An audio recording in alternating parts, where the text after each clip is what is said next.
got back from a camping trip off of Cape Lookout, North Carolina, where we drove on the beach and camped on the beach for a couple days.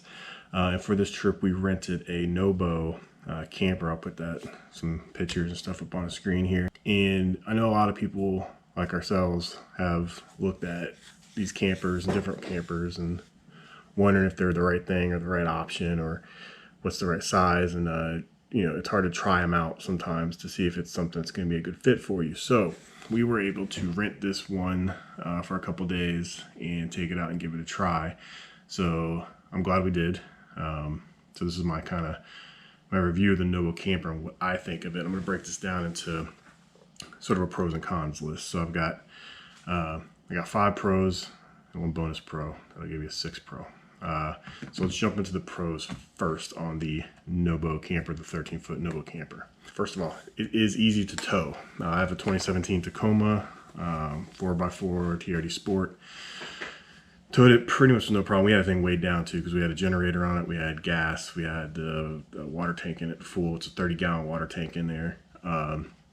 I had my whole family in the truck, so it was 5 of us in the truck, and then I had the bed of the truck weighed down with camping material and camping gear. So we had a lot of weight in the truck pulling that thing, and it definitely burnt through some gas. We were getting about 8 miles a gallon on the gas, but the Tacoma did fine.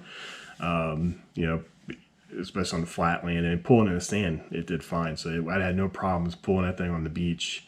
It is easy to tow. Bringing it out on a sandy beach is pretty off-road. We're not doing a lot of off-level camera kind of stuff, but as far as, the weight of everything we had in there and in the truck and in the sand, we didn't get bogged down at all. We never got stuck once. So the second pro, and this is also going to be a con, which I'll go over in a minute.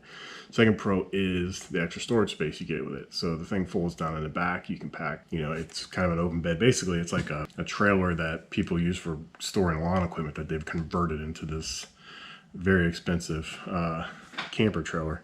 So you can fold that back door down, drops down. You can throw bins and all kinds of stuff in there. So you can store a bunch of extra stuff in the back of that thing and take it with you. So that's kind of a cool thing. You got all that extra storage space. You're not trying to deal with roof racks in the truck, or especially with all 5 of us going on this trip, we were able to once we picked up the camper, we were able to divvy up some of the stuff in the back of the camper and in the back of the truck and kind of redistribute the weight a little bit.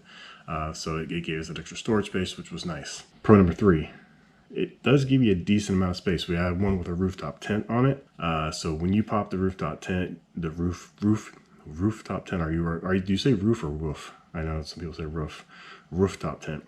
The rooftop tent, you can fit 2 people in that thing easily. It folds out real easy.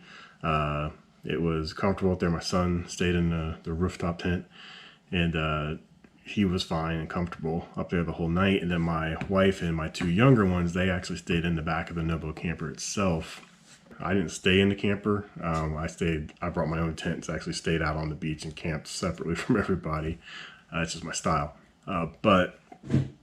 So they stayed in the NOBO. My son stayed up on the rooftop tent, but if I wanted to, I could have stayed up in the rooftop tent with my son. So all 5 of us could have fit in there to sleep in the camper. Now, my 2 younger kids are younger, 10 and 8.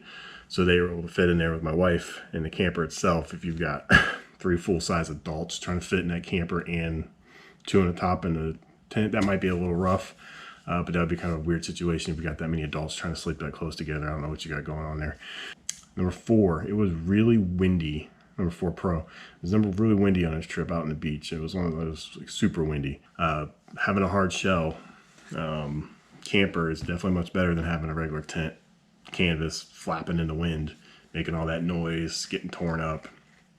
We were able to get up near the dunes and position the truck and the camper at an angle, block out some of the wind, and we set up all our stuff outside of the camper on the side of it, and it helped block out the wind. And then obviously at night, sleeping in there, it's a much better sleeping in something that's got a hard shell around you when you got a lot of wind around you. Or if you're taking it up into like the woods and stuff, obviously a lot of people are gonna feel more secure in a hard shell with bears. And pro number 5, having generator power. So this one, we had a generator on the front of it. It's pretty fuel efficient. It would run the whole night, the air conditioning the whole night on 2.5 gallons of gas. But, you know, obviously you can power other things, USB ports and TVs and all of that stuff in there with the generator power. So having that generator power for the AC and stuff like that was a nice thing to have. And having it be a quiet generator and be efficient, it's always nice to have some power out there when you need it. And then I'll give you bonus tip. Oh, these aren't tips. Number 6, the pro, wow, I can't talk. The 6th benefit of having, this is the bonus benefit. People think you're cool. Let's go over to the cons. So there are quite a few cons, and I'll give you my final verdict on would I own a NOBO camper. The cost. Con number 1, the cost. These little campers, like I said, that are just little converted, basically lawn gear trailers that are converted over. I mean, they cost up near $20,000. You can buy a full size giant camper for that much money, versus these little specialized off-road ones for 20 grand is it's a bit steep. Con number 2, and this is the one that will kind of pushes me towards my final verdict on whether I'd want one of these or not. It's too much work. I mean, I go out camping and doing all the overland stuff, or if I'm out backpacking, I go out there to relax and enjoy myself, have a good time.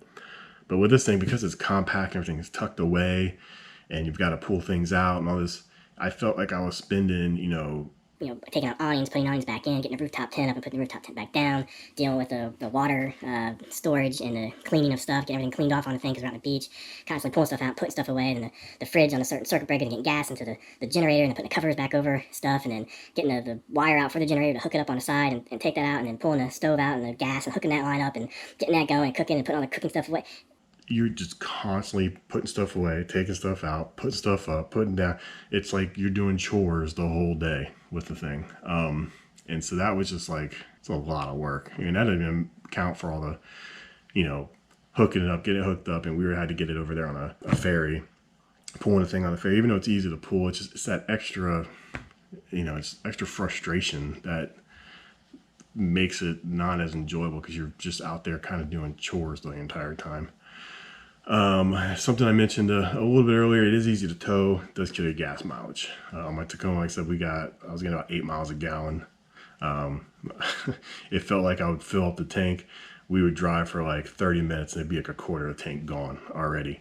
So, and obviously Tacoma is not the beefiest tow truck. So, it's burning a little more gas probably than some more powerful trucks, but it does, and having all the weight that we had in it with the water and all that stuff, it chews through some gas. So you're going to spend a lot more money on gas when you take it out if you're going on long trips, especially going off-road, like going out on the beach. You got to air down your tires, and then you're in the sand and you're pulling this thing. You can feel your gas tank just draining when you're pulling that thing on the sand. And then my 5th con to the NOBO trailer camper, it's more convenient than a full-size camper because it's smaller and compact, but it's still inconvenient. I'd much rather take my Gazelle tent that I can strap to the back of my truck in a minute, take it out, pop it out, boom, throw my stuff in it, we're done. We're set up for the night. And I can just pop it back down, throw it down, tie it back on the truck, and I'm done. I'm good to go. I'm out. I'm not worried about towing this thing behind me. I'm not worried about fuel. I'm not worried about getting on a ferry. I'm not worried about, putting all this tons of stuff away. I got everything kind of dialed in with the Gazelle tent or some of my other setups. I mean, my goal when I go out camping is I want everything I need in a backpack. I like backpacking, so that's my style. And that might just be a style thing. But I want to be able to just live out of my backpack. My tent, my shelter, my sleep system, everything right there, boom, set up, I'm taking down. I'm going on about my day, hiking, backpacking, enjoying what I'm out there to do. I'm not spending the entire day putting stuff away, cleaning stuff, it's like being back at home. So, final verdict, would I buy a NOBO camper? You probably guessed by now. No, I wouldn't.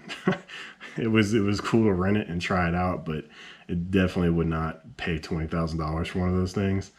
And it's too much work. It kind of takes away from what camping is for me. It's just basically all you're trying to do is with this thing is you're trying to replicate your house out in the wild somewhere.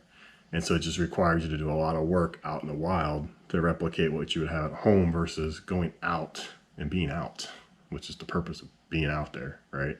the idea of campers in general, to me, take away all of that. You know, the whole reason I'm out there, it kind of defeats the entire purpose. So maybe it's a little biased on my side or my end, but that's kind of my NOBO Camper review. And be sure to check out my Cape Lookout camping video, which may be out before I post this video or may not. If it is, I'll post it somewhere in the corners of the screen like I usually do.